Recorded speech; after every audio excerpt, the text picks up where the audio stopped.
When Shiganshina fell, it did not end with one district. Within hours, an entire wall was lost. The wall did not fall as a wall falls, all at once, in a moment. It fell the way territories fall. District by district, gate by gate. In the hours and days that followed the breach, as word moved faster than the soldiers sent to contain it, and the people of Wall Maria's interior understood, one settlement at a time, that the thing which had protected them for over a century was no longer a boundary, it was a line on a map. And they were on the wrong side of it.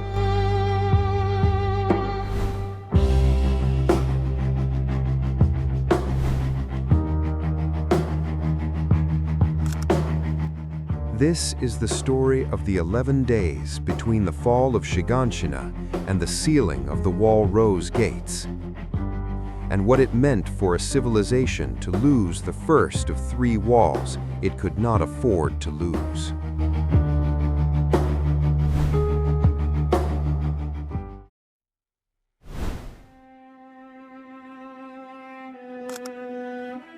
Shiganshina held fewer than 10,000 people. Wall Maria's interior held nearly 140 times that number. They did not see the breach. They did not hear it. The first knowledge of what had happened in Shiganshina reached the interior districts not through official military channels, but through the people who had survived it. Civilians moving north and west on foot, on horseback, on carts, carrying the news in their own bodies, arriving in towns that did not yet know they needed to leave. The gap between what had happened and what the interior districts knew about it was, in the critical early hours, everything. For most civilians, the order, when it came, arrived without explanation. A soldier at the door, a notice posted on a market wall. Move, take what you can carry. Do not ask when you are coming back.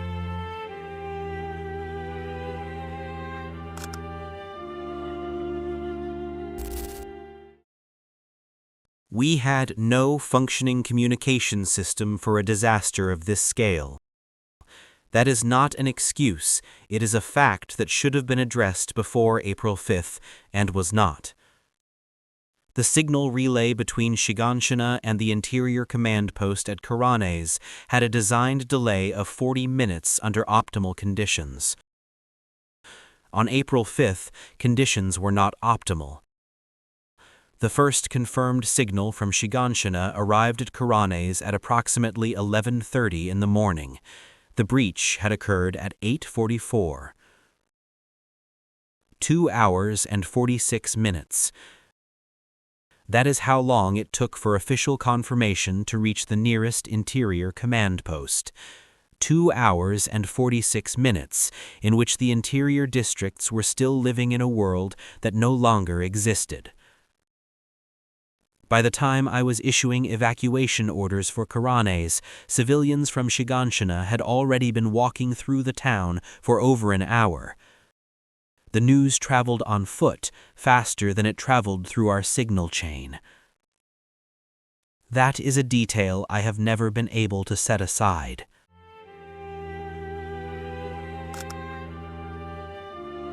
At the moment the colossal Titan's foot connected with the outer gate of Shiganshina, the interior districts of Wall Maria were doing what they always did on a clear April morning. Karanes district, the largest interior settlement, was opening its market. The Garrison soldiers assigned to the northern wall section were beginning their morning patrol. The school children of Utopia district were 2 hours into their lessons. Farmers in the agricultural belt between Karanes and Shiganshina were in their fields. none of them knew. The knowledge, when it came wrong. Not as an official order, but as a rumor, as a series of contradictory accounts from contradictory sources, each more alarming than the last. None of them confirmed, all of them true. We were through the inner gate by mid-morning, the children and I. My husband was not with us. I have spoken about that elsewhere, and I will not speak about it again here. What I want to say is this. I already knew. When the interior districts were still arguing about whether it had really happened, I already knew. I had been there. I had come through the gate with the dust still in my hair, and I could tell you exactly what the breach sounded like from 3 streets away, and exactly what the Titans looked like moving through a district they were not supposed to be able to reach. At the first settlement we passed through, a farming village a day's walk north of Shiganshina, people were standing in the road asking us questions. Was it true? Had the wall really fallen? How bad was it? I told them the truth. I told them clearly and without softening it. Some of them thanked me. One man became angry. He told me I was spreading panic, that I didn't know what I was talking about, that the wall could not have fallen. He was still standing in that road arguing when we left the village. I do not know if he evacuated in time. I hope he did. I genuinely hope he did. But I did not wait to find out.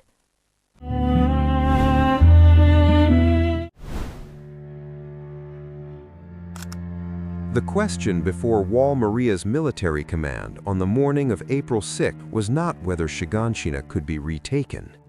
The colossal Titan had withdrawn from the breach point within hours of the attack. The breach in the gate remained, but the immediate threat had retreated. A tactical assessment was possible, and the assessment, when the senior Garrison officers met at dawn on April 6th, was brief. The outer gate was destroyed. The defensive formation designed to protect Shiganshina depended on that gate. Without it, the district could not be defended against Titan incursion. The Survey Corps had not operated in the Wall Maria territory since before the breach. They did not know where the Titans were, how many had entered, or how far they had moved through the district overnight.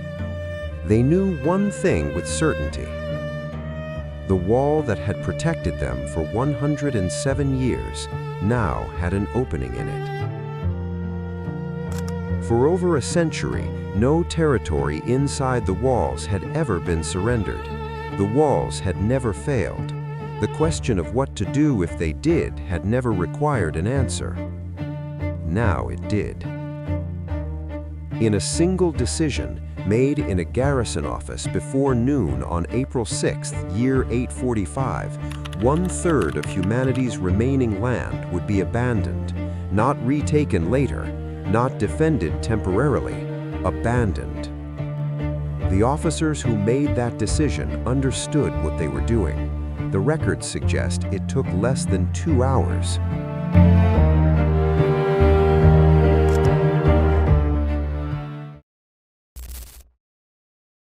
The order came down the chain in stages. First, Shiganshina, which was already gone, then the agricultural districts south of Karanas, then Karanas itself, then the northern districts, then everything. It was not announced as Abandon Wall Maria. It was announced as orderly withdrawal to defensive positions within Wall Rose. That is the language that was used. Orderly, defensive, withdrawal. Each word chosen to not be what it was. What it was this. We were leaving. All of us. The soldiers, the civilians, the livestock, the grain stores, if we could move them, which mostly we could not, we were leaving, and we were not coming back. I had been stationed in Karanas for 3 years. I knew people there. I knew their names. I helped them load their carts in the dark on the morning of April 6th, and I told them to take what they could carry and leave what they couldn't and move. One man asked me when they could come back. I did not answer him. That was my answer. The military withdrawal order assumed time that did not exist. The plan, such as it was, called for an organized column, districts evacuating in sequence, garrison soldiers managing the flow, the most vulnerable moved first. The plan was sound on paper. It did not account for the fact that the interior districts had not waited for an order. They had been leaving since the afternoon of April 5th, as the news moved through the territory in ways the signal chain could not control. By the time the official withdrawal order reached the northern districts on the morning of April 6th, the roads between Wall Maria and Wall Rose were already crowded. For those already on the road, the order changed nothing. They were already leaving. Not a column, a tide.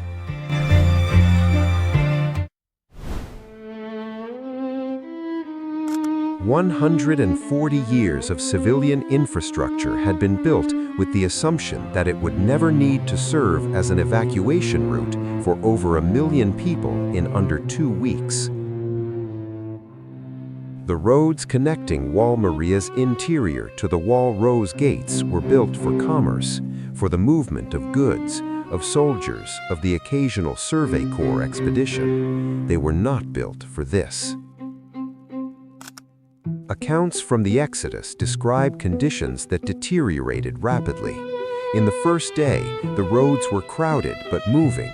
By the second day, the main route north had slowed to less than 5 kilometers an hour. Carts broke down and were abandoned in the road. Animals collapsed. The very old and the very young could not maintain pace.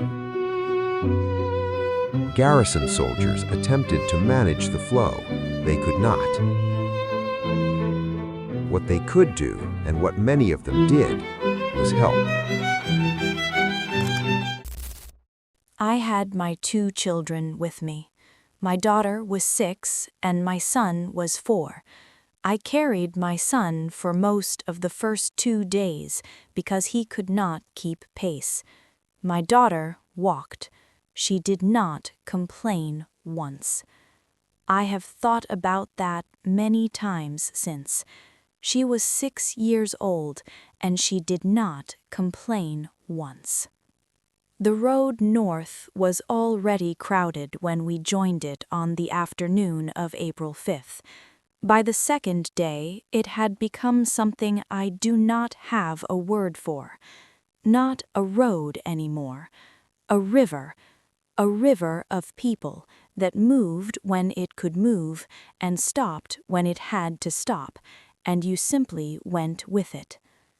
At some point on the second day, I realized I had stopped looking behind me. In Shiganshina, when we were running, I had looked behind me constantly. On the road, I stopped. I do not know exactly when. I know that at a certain point I understood there was no longer any reason to look back, not because the danger was gone, but because looking back would not change anything, and moving forward was the only thing that mattered. I did not let myself think about my husband on the road. I made a decision about that very deliberately. I thought, if I think about him now, I will stop moving, and if I stop moving, my children stop moving. So I did not think about him. I thought about him a great deal once we were through the gate. We arrived at the Wall Rose gate on the morning of the 3rd day. A garrison soldier at the gate looked at my children and then at me, and he asked if I needed assistance. I said no. He nodded and waved us through. I did not sit down on the other side. I kept walking until I found a place where my children could sleep. The census of what was lost in the Wall Maria exodus was never fully completed. What survives in the records is partial. Livestock figures, grain store assessments, property registers from the larger districts that had time to prepare some documentation before departure. These records describe the material loss. They do not describe the other kind. Survey reconnaissance conducted in year 846 found the interior districts of Wall Maria largely intact. The houses were standing. The market stalls were still stocked with goods no one had bought. In one schoolroom, the chalk writing from the lesson interrupted on the morning of April 5th was still on the board. 140 years of accumulated ordinary life preserved under glass. No one was coming back for it.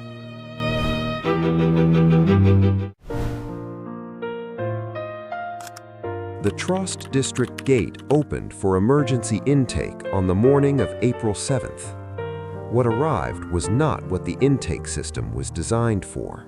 Wall Rose's administrative infrastructure could process refugees. It had procedures for it: records, registration, the allocation of temporary housing in the farmland between the walls. These procedures had been designed for hundreds, perhaps in a worst-case scenario, for thousands. Over the 11 days between April 7th and April 17th, the Trost Gate processed an estimated 780,000 people. The procedures did not survive contact with that number. My standing orders were to register each individual, record their district of origin, check for medical emergencies requiring immediate care, and direct them to the appropriate settlement area. That is what the procedure said. By the end of the first day, we had abandoned registration. There were simply too many people, and they were moving too fast. And there was nothing, no tent, no table, no piece of paper that could be placed in front of that flow and hold it. What we did instead was, we kept the gate open. We kept the gate open, and we kept people moving, and we put the ones who couldn't walk in carts, and we put the carts on the road toward the settlement areas, and we told everyone to keep moving and not to stop. I stood at that gate for 6 days. I slept in 4-hour shifts on a blanket behind the gatehouse. I watched 700,000 people walk through that gate, and I will tell you what I remember. I remember that almost none of them were crying, not out of stoicism, out of exhaustion. There was nothing left in them for crying. They had used everything just to get there. A woman asked me on the 3rd day where her district was, not her family, her district. She wanted to know where the people from her part of Utopia were being sent. I told her I didn't know.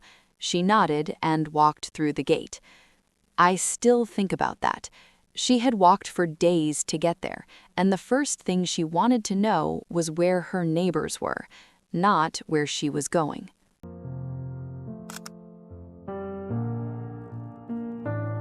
The final count of displaced persons from Wall Maria was not completed until the end of year 845. By that time, the Settlement Authority had registered approximately 1,100,000 individuals in Wall Rose. This number was understood to be incomplete.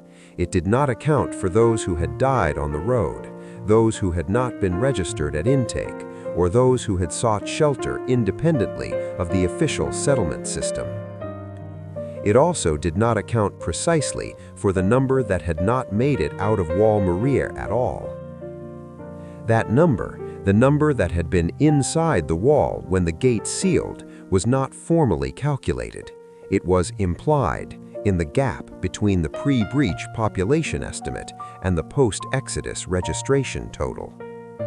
The implied figure was somewhere between 200,000 and 300,000. The records use the phrase unaccounted for.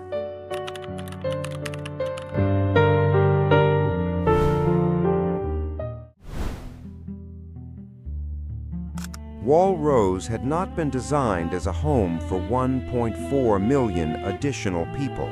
Its agricultural land could not produce enough food. Its housing stock could not absorb the numbers. Its roads, its water systems, its administrative structures, all of it had been calibrated for a Wall Rose population that had not suddenly doubled.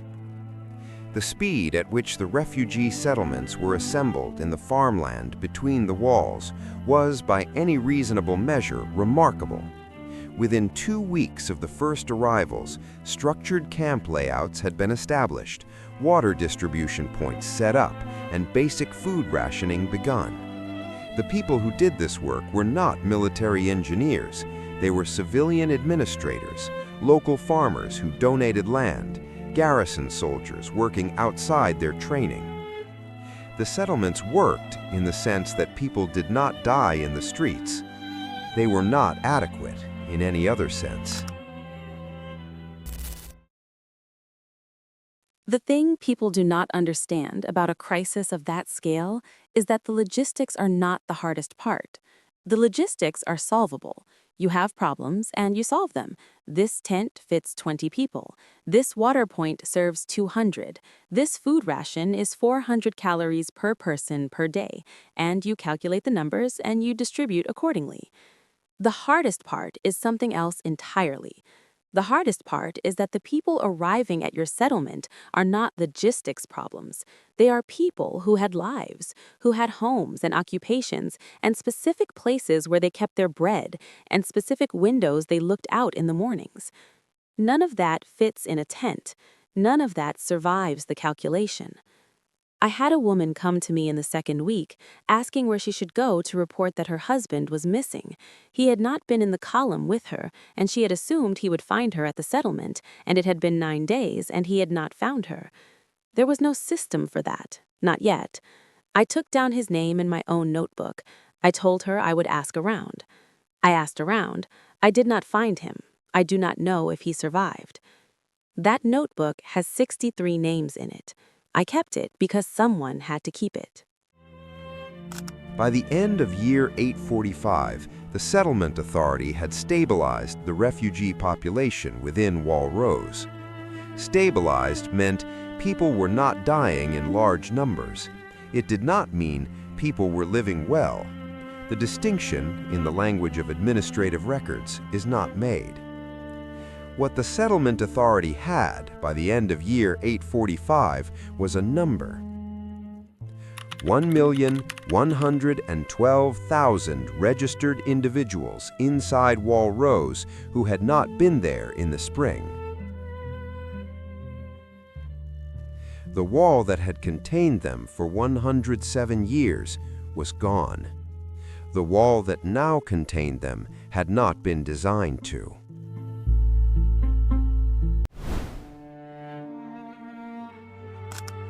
In the spring of year 845, humanity occupied 3 concentric rings of territory. The outermost ring, Wall Maria, encompassed the largest portion of that territory. It held the most farmland, the most settlements, the greatest number of people.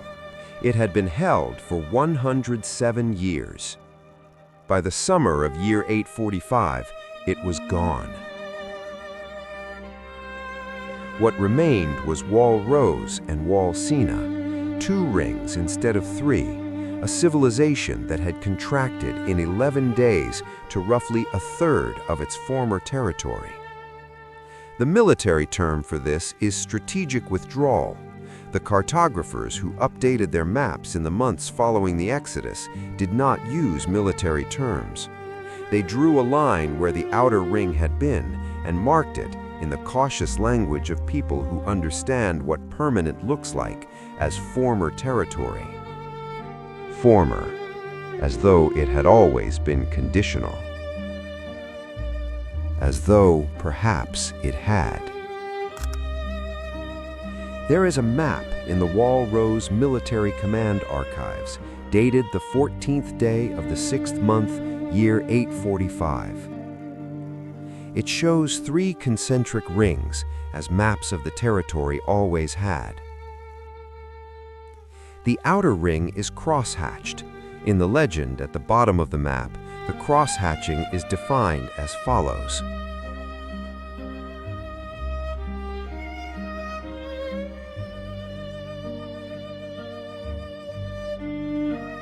The cartographer who drew it had worked in this same office for 22 years. He had drawn this map dozens of times. The rings had always been the same. They had stood for a century. He drew the cross-hatching over the outer ring in a single afternoon. His hand, by several accounts, did not shake. The map was filed, catalogued, and placed on the shelf where it remains. The outer ring is still cross-hatched. It has not changed. At sunrise on April 5th, year 845, humanity believed the walls would hold. They had believed this for 107 years. They were not wrong to believe it. The walls had held, right up until the morning they did not. By nightfall on April 16th, 11 days later, Wall Maria was gone. Not damaged, not contested, gone. Declared abandoned territory in a document signed by men who never imagined they would need to sign it. The world was smaller, not in the way that metaphors are smaller, not as a feeling of loss or a change in perspective. Smaller on the map. In the records of the Wall Rose Settlement Authority for year 845, there is a column for the district of origin of each refugee. The most common entry, appearing 112,000 times, is a single word. It is not a place anymore. It is an entry in a column. It is where they were from. By nightfall, humanity had already begun to forget the world beyond Wall Maria.